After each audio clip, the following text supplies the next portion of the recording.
বুঝ হওয়ার পর থেকেই আমরা বিভিন্ন রাজনৈতিক দলকে দেখেছি।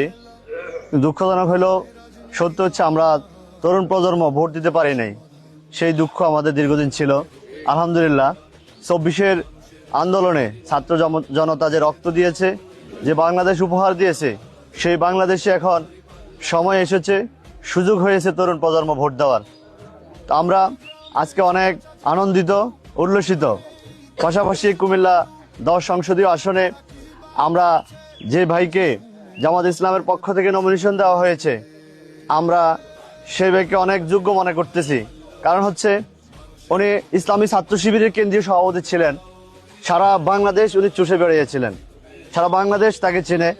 এই নেতাকে আমরা পেয়ে আমরা অনেক আনন্দিত, যিনি মাদ্রাসায় শিক্ষিত, পাশাপাশি ঢাকা বিশ্ববিদ্যালয় থেকে আরবি সাহিত্যে অনার্স এবং মাস্টার্স কমপ্লিট করেন, কামিল কমপ্লিট করেন। এখন উনি ডক্টর ডিগ্রির জন্য উনি পড়ালেখা করতেছে। আমাদের বিশ্বাস, আমরা যদি আমাদের এই প্রত্যাশিত যোগ্যতা সম্পন্ন নেতাকে আমরা আমাদের সংসদে পাঠাতে পারি, তাহলে কুমিল্লা 10 আসন গণমানুষের জন্য উনি কাজ করতে পারবে ইনশাল্লাহ। আমরা সেটা প্রত্যাশা করি। আমরা দেখেছি বিগত দিনে আমরা যখন বিটিভিতে, যখন যদিও বিটিভি কেউ দেখতো না, যখন ওপেন করতাম, ওখানে সংসদে আমরা দেখতাম যে নাচ গান হইতো।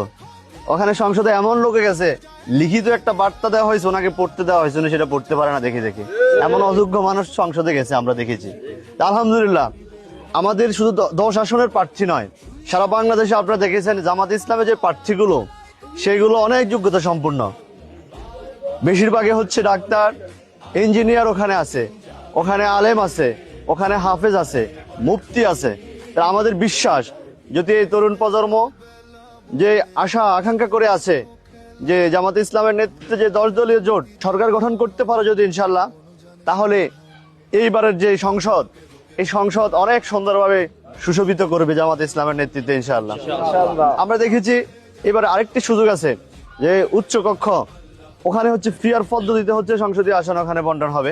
তো ওখানে যদি জামাত ইসলাম সংখ্যাধিক্য আসন পায়, ওখানে অনেকে মনে করে জামাতের নারী নেতৃত্বরা কেন সামনে আসছে না, ওখানে আমরা অনেক ভালো ভালো নারী নেতৃত্ব পাবো ইনশাল্লাহ, আপনারা দেখবেন তখন। পাশাপাশি আরো কিছু লোকজনকে অনেকে বলে যে ভাই আরো অনেক যোগ্যতা সম্পন্ন জামাতের লোকজন আছে, ওনাদেরকে কেন প্রার্থিতা ঘোষণা করা হয় না, সেটাও আমরা দেখবো যে পিআর পদ্ধতিতে উচ্চ কক্ষে ইনশাল্লাহ। জি প্রিয় ভাইয়েরা, তাহলে আমরা আমাদের যে 10 আসন, সেই 10 আসনকে আমরা আমাদের প্রার্থীকে জয়ী করার জন্য আমরা বাকি উত্তর ইউনিয়ন সিদ্ধান্ত নিয়েছি।